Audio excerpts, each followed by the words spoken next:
The court will now read the verdict. Verdict Form 1A, murder as to Christopher Jones. We, the jury, found the defendant guilty of murder. Having found the defendant guilty of murder, we found that the murder was intentional.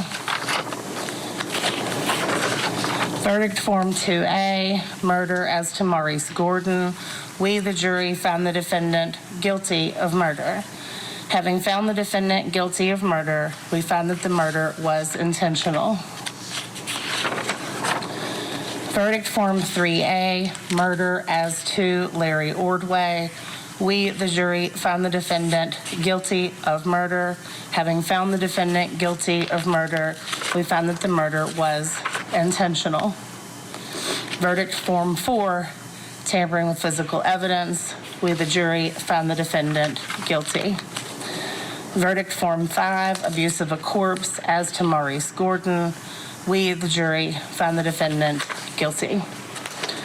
Verdict Form 6, abuse of a corpse as to Larry Ordway. We, the jury, found the defendant guilty.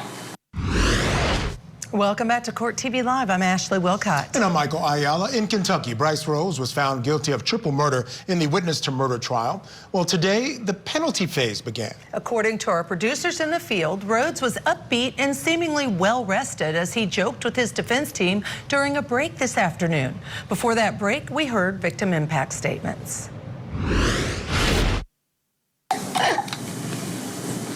I can't even begin to tell you how this has been. Nothing is the same. Nothing.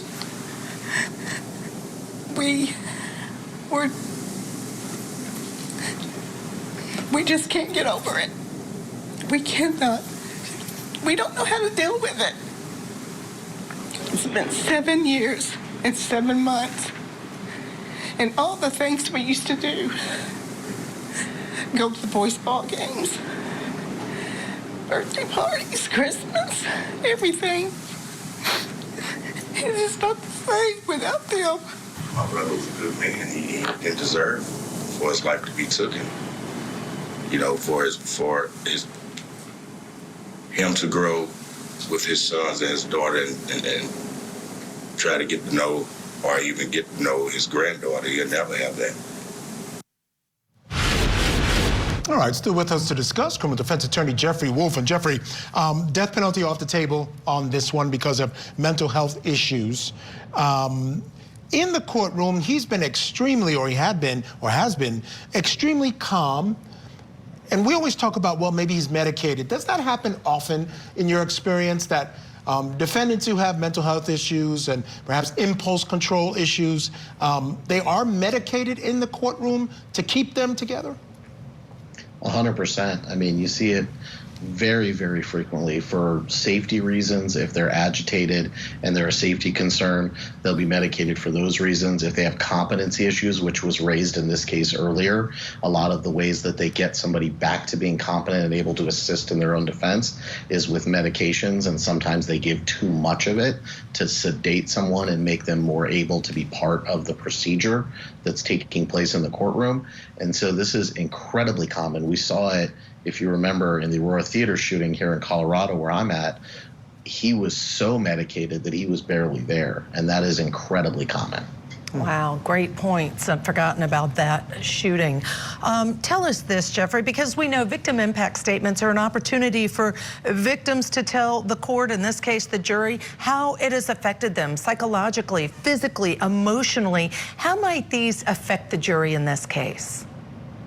Well, in a jury case, it's incredibly important, because what you want a jury to understand is exactly what was left behind from this crime.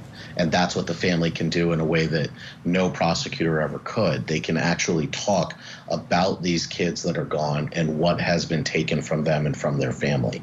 And so it is incredibly important to sway the emotion of a jury when you're looking at a jury sentencing scheme like you are in this case. It's pretty rare. Usually it's just up to the judge.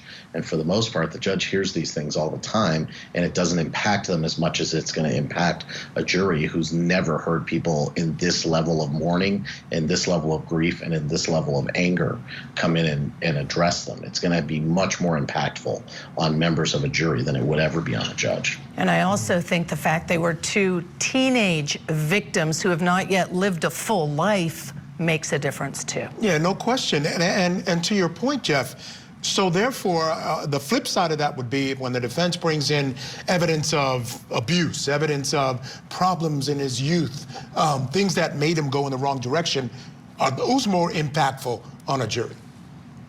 I think they 100% are. What we're seeing across this country is we're seeing the death penalty die a slow death. And it's dying a slow death because jurors are hearing what leads people to the place to commit crimes like this.